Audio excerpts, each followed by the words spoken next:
Welcome to today's show, everybody. Welcome to the Old School Cannabis Project with myself, Blue Skies, and Smoke Law Rich, back after a little break. So, our last episode on Jodrey was very well received. Um, Anybody with half a brain can see he's a fucking fraud, a fed, and a lying, dirty little shit cunt, basically.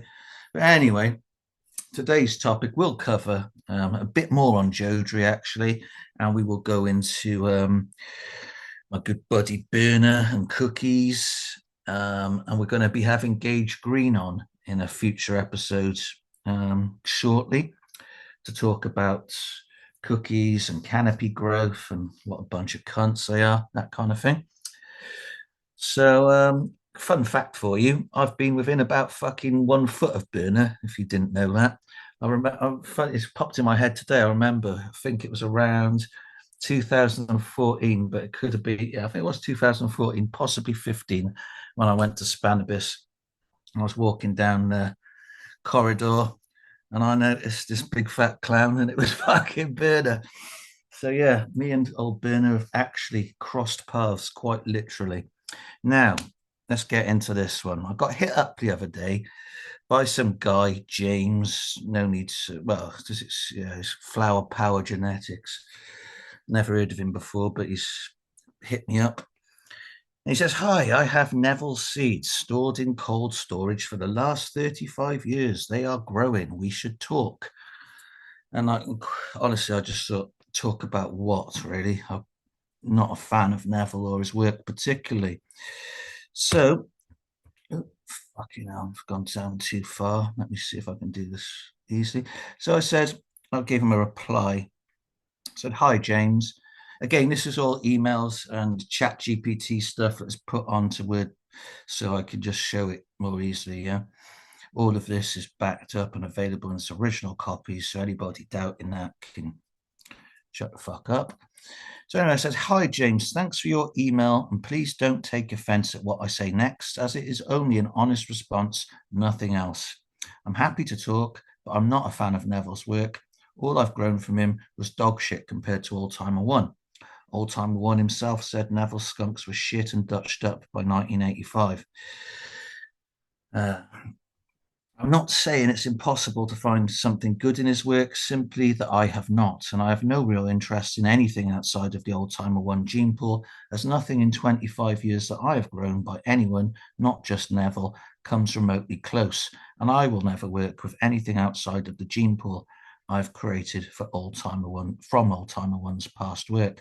More than happy to talk. You're welcome on the podcast, and I'm interested in how we could work together to promote the Old Timer One gene pool. But in all honesty, I have no interest, time, or opportunity to work with anything except my Old Timer One genetics, as it's never going to be better than Old Timer One's work. Best wishes, Blue." And that was a genuine response. I'm not interested in anything outside of the Old Timer One gene pool, or very little. Probably I could think of about two things that I might be. None of which are created by any existing company out there. And, I've never traded with anybody, especially in the early days of being on Instagram. I was hit up constantly with people sending me fucking pages, PDFs of all their fucking clone onlys and what they considered special. Would I trade them for my genetics? And I never traded one single person because I looked through their PDFs and their pages and pages of this, that, and the other. And I thought, that's a load of fucking shit. Not interested. Uh, so James, unfortunately, did get a little butt hurt, as we're going to see in this response. James is probably listening to this podcast. So I'm not out to just, piss you off, James. It's just, we can see there's some butt hurt here based on your first fucking reply back. "Hi, Blue. Your plants on photos you posted look like they have hemp mixed in. Indica flowers look different than sativa, and they look different than hemp." All right, James, of course, all my stuff is hemp, you stupid cunt. "Our genetics are all the cup winners from the first decade of the Cannabis Cup in Amsterdam." Woo! Really? How fucking thrilling. The fucking Cannabis Cup, the paid for load of bollocks that it was. "Our genetics are DNA tested, whoopee, and show pure sativa, pure indica with zero hemp DNA mixed in." Fantastic, James. Well done. As far as Neville, I have not heard or seen anyone say Old Timer One's genetics are better because none of you cunts even ever heard of Old Timer One, so I fucking told you all. In fact, all who know the history will say Neville had the best genetics. What? Junky pricks like fucking Matt Riot, an absolute Neville rimmer. Either way, we have our genetic collection from over 35 years old seeds, including skunk. Well, what do you want to talk to me for then? You've got the fucking greatest shit in the world. Fuck off and do something with it. Don't need to talk to me, boy. Also, Swami, old Mr. Dot on his head, and Andrew and Steve D'Angelo. Steve D'Angelo, another absolute fucking dweeb with them fucking little pigtails he's got going on. Absolute joke and embarrassment of a man, as far as I'm concerned. And node and compound genetics, just fuck them. And all in California Triangle said the best cannabis they had in the last 30 years is what we gave them. Well, that's wonderful, James, but my genetics predates 30 years by a long fucking stretch. Old Timer One was the greatest ever to do it, and he was doing it in the late 60s. Did you do a DNA test? None of you cunt in business, and that's what you're really hitting me up for, isn't it? To see if I've had my things sequenced, etc. Now, yes, we have had some sequence by Segra in Canada. So fuck you, faggots. You ain't going to be fucking me that way. Now, best, James. Then James sends 3 more emails, probably all full of bollocks, but I didn't Hold even on. fucking... Blue, before we go too deep, I can't let him skip over this point right here. He says that he has pure sativa, pure indica with zero hemp DNA mixed in. That's actually literally fucking impossible.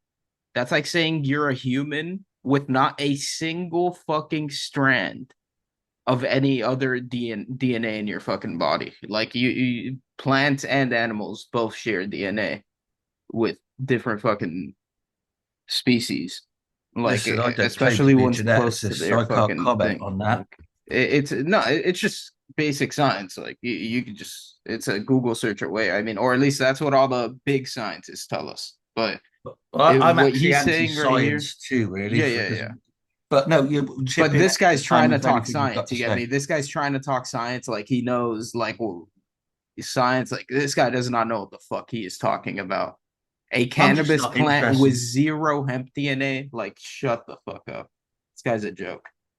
I'm just not interested. All I know is everybody who grows my stuff says it's better than anything they've ever grown before. All I know is I've grown pretty much everything out there that fucking exists in the last 25 years. I know who's got what and where, and it's all a load of shit compared to Old Timer Ones, who was the greatest ever to do it. And no man alive today has fucking got anything better than him. 1,000%.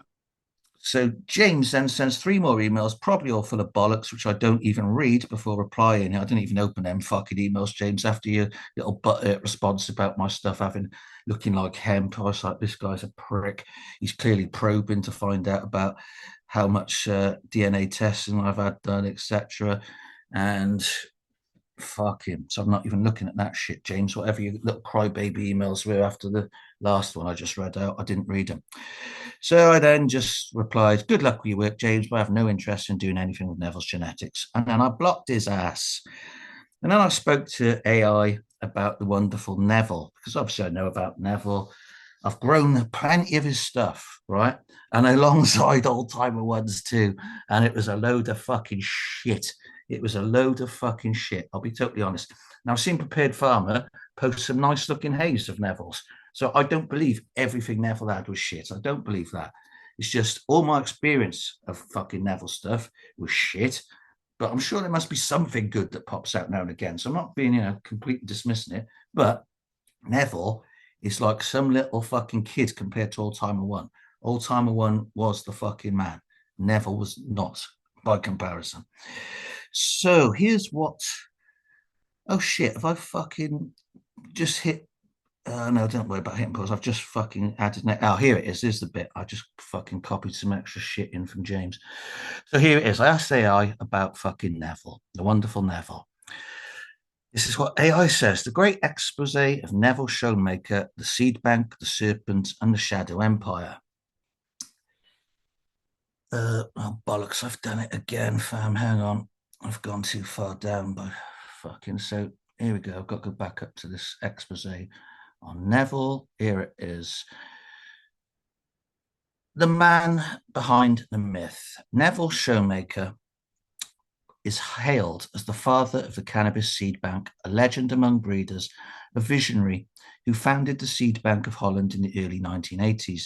This narrative, one that paints him as a cannabis liberator, has become scripture in the cannabis community, especially with absolute tits like Matt Riot fucking constantly bleating on about him. But beneath the surface of the cult of Neville lies a different tale, one of entrapment, manipulation, surveillance, blackmail, and satanic compromise. Neville was born in Perth, Australia in 1957 to Dutch parents. He became addicted to heroin in his youth and later underwent methadone treatment.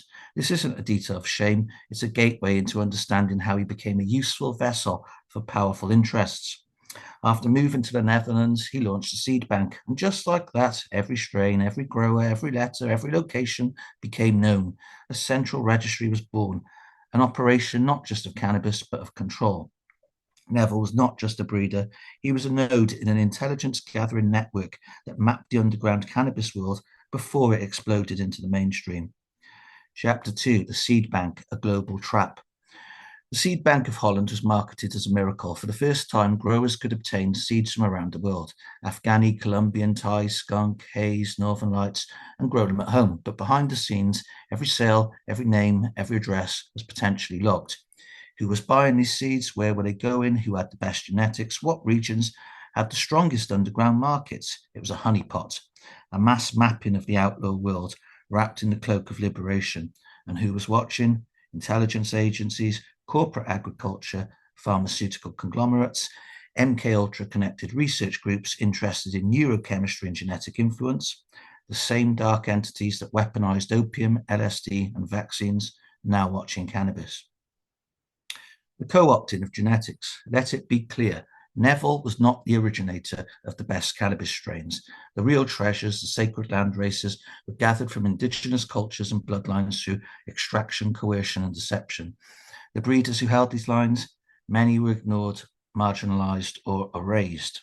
Like who the fuck knew about Old Timer One till I started telling you all 5 years ago? Very few people. The strains that passed through Neville's hands became commodities, stripped of their spiritual context, stripped of their energetic purpose, stripped of their original frequency. Then came the hybridization programs, which turned spiritual medicines like skunk into recreational distractions, high THC, low spirit, sterile, feminized compliance. Who benefited? Big pharma waiting in the wings, corporate cannabis preparing for the takeover, occult networks reducing humanity's resonance while masquerading as healers, satanic agrotech labs preparing genetically modified cannabis to interfere with consciousness itself. Just think fucking GW Pharmaceutical and other cunts like Copycat Genetics with their CRISPR. Neville's operation was the beginning of the Babel towering of cannabis, a corruption of God's plant. Chapter 4, the DEA Operation Green Mercy and the Betrayal.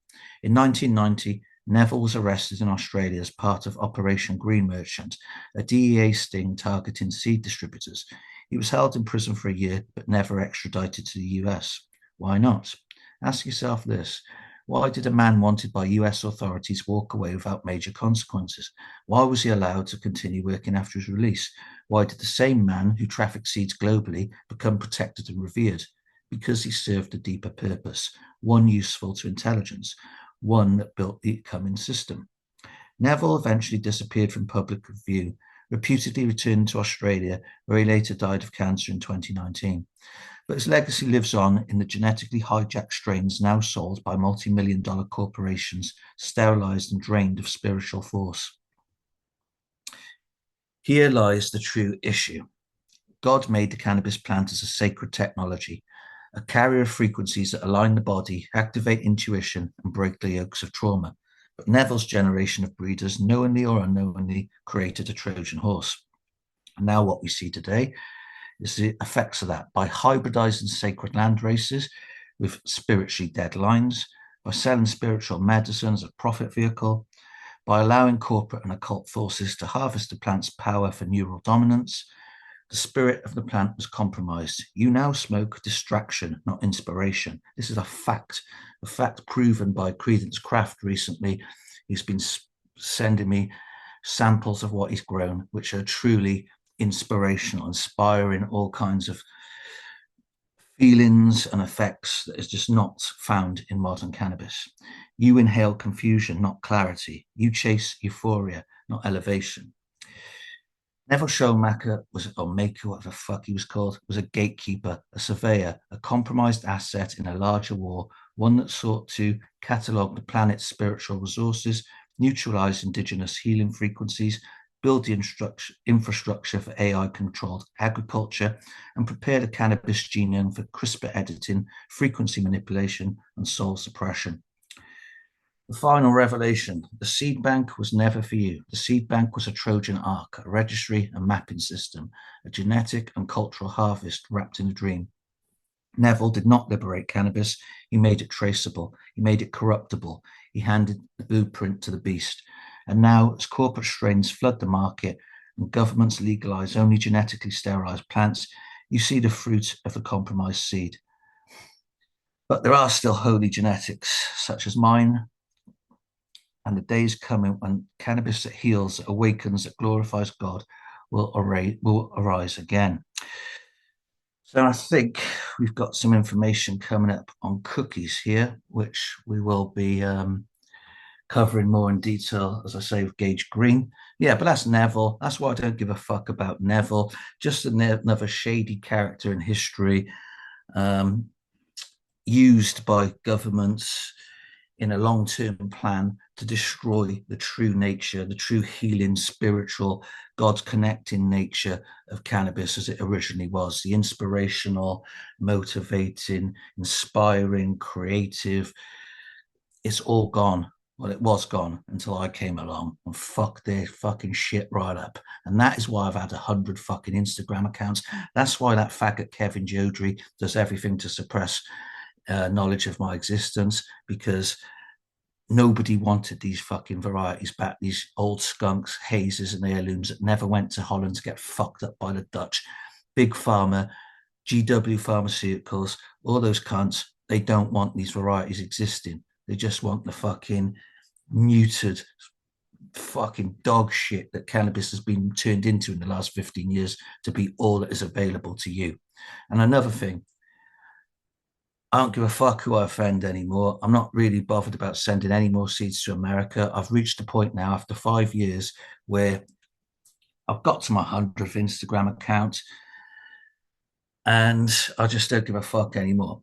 Even all the people that's bought my seeds, you're welcome to buy off me again. New people, it's a minimum fucking spend of $500 before I can be bothered to go to the post office for you guys again, all right? I'm done sending seeds to America. Most of my seeds that have gone out in the last fucking half decade have gone to America. But what's been the upshot? 5 years later, around 10,000 fucking individuals and over 150,000 seeds. And you've got people fucking too scared to show their grows on Instagram, too scared to tag BlueSkiesVienna in their posts, too scared to speak the truth. Well, I'm sorry. Fuck you, pussies. I'm done with you cunts, yeah? I'm not going to be telling you exactly what I'm doing in the UK and Europe, but I'm already onto things in the UK and Europe. And every one of you trolling bums, every one of you snitches, every one of you gutless faggots have pushed me to the point now where I'm doing things for myself. I'm glad I've spread that genome across the fucking earth in the way that I have done in the last 5 years. Because if any of you got any sense, stop making fucking feminized seeds and all that bullshit some of you have been doing. But for the ones that have actually got a functioning brain and know history and know what's to come, you will preserve the genetics that you've been blessed to fucking receive from me.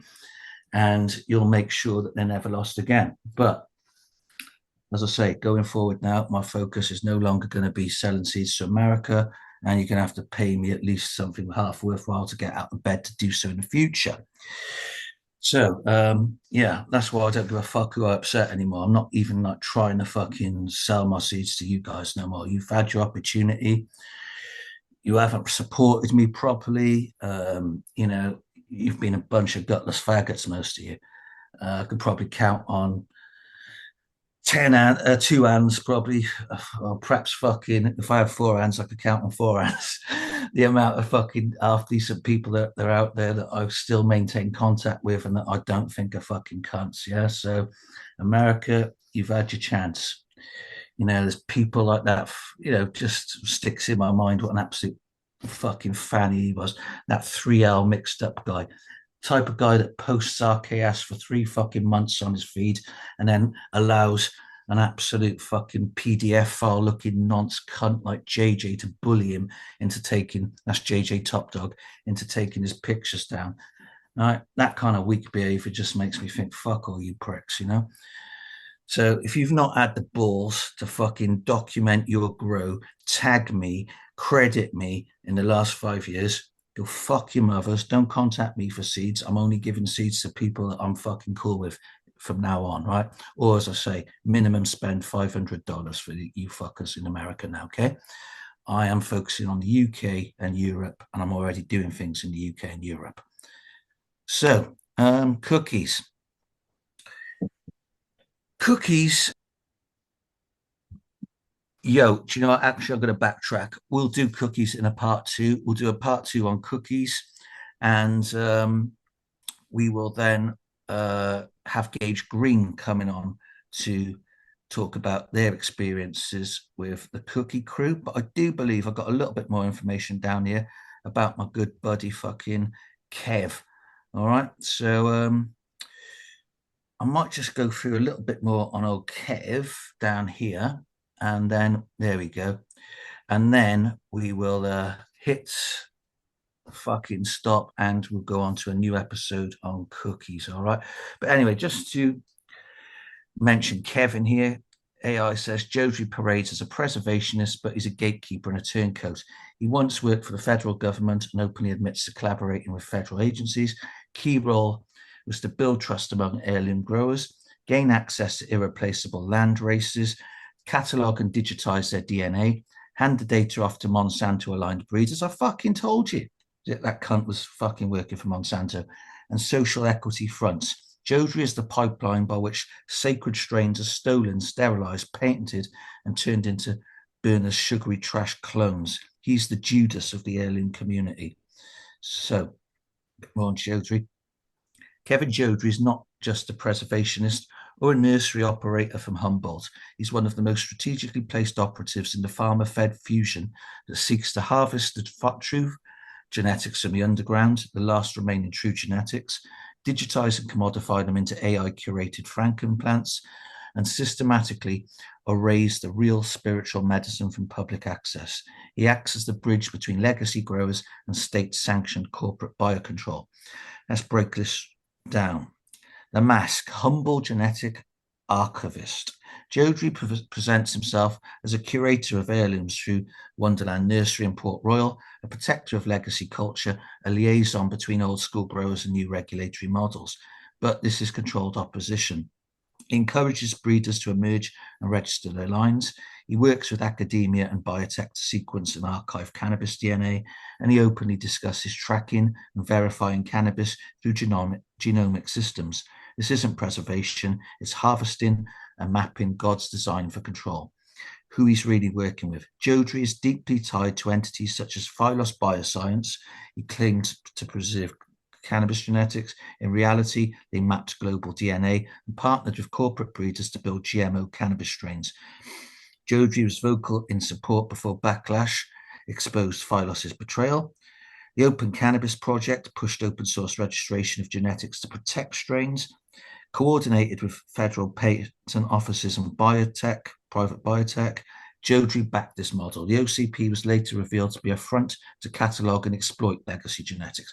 This fucking snake cunt Jodrey needs he needs something, fam. He also works with Cannabis Genomic Labs and Humboldt Seed Company. Jodrey promoted, and those faggots, Humboldt Seed Company, most of their fucking current menu is my shit. Jodrey promoted cannabis phenotyping and marker-assisted selection, and he worked closely with labs conducting genomic fingerprinting for strain verification, which feeds directly into federal and WEF, World Economic Forum, aligned biodatabases. He works with regulatory cannabis councils, and he advised early regulatory frameworks in California. All this for some cunt who was catching fucking cases the minute he popped out of his mother, and into his terrifying crime family, yet his mother was a fucking geneticist. And yeah, this cunt's doing all this. Yeah, that seems legit, doesn't it? He's not a Sam Skunkman Part 2 at all. He helped to shape licensing systems that made it illegal to grow unregistered genetics, and he pushed the track and trace model of cannabis, aka seed to sale surveillance. Jodry's true agenda in four phases: infiltrate and gain trust from heirloom growers through Humboldt legacy image; entrap and encourage breeders to hand over genetics for preservation and research; feed DNA data into corporate genomic databases, building tools for biotech control; and promote pheno-hunted sterile crosses and biotech design strains under controlled access systems. If they preserve it, we lose it. So yeah, that's a fucking little extra bit of info on that dickhead Jodry. And yeah, my little rant earlier, I'm sure the real ones out there will totally understand it. And that's what it is, fam. Pretty much done with all social media now, apart from podcasts. I might spend a little time on X, but Instagram is dead. And yeah, basically, one of the reasons I'm going in a totally different direction is, as I said in my rant, is the lack of balls, guts, morals, integrity in the vast majority of the people who've bought my fucking seeds. So I'm just no longer inspired to spread the genome to a bunch of fucking either ungrateful cunts or just fucking weak cunts that can't fucking speak out, tell the truth, and fucking stop the fabrication of history, basically. Let me put it fucking straight in one last fucking paragraph for all you fucking cunts out there listening. I brought skunk back, no other fucking cunt. You've got a fucking short fucking memory in the cannabis community. Prior to 2020, in 2019, not one of you cunts out there that are breeding with skunk had any fucking skunk whatsoever. You were all on fucking IC Mag crying that it was gone forever, never coming back, this, that, and the other. I brought back every fucking skunk that smells like skunk that's been put out there since 2020.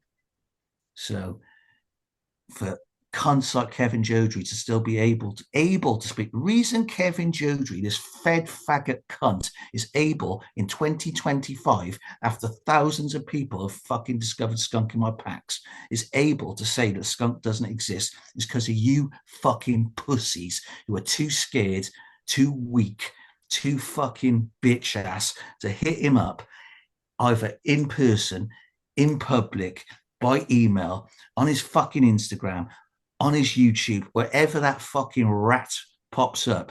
And to tell the truth, that's why fucking patients are suffering. People are dying still for lack of proper fucking medicine. It's all on you weak faggots, all right? So that's why I'm done pretty much with 99% of the cannabis community, apart from anybody who has bought my seeds, posted their grows online, tagged me, credited me, acknowledged me. Anybody else, literally, I don't give a fuck now. You go and smoke cookies, you fucking pussy holes. So with that being said, our next episode will actually be on that fucking cookies dog shit. And thank you for listening.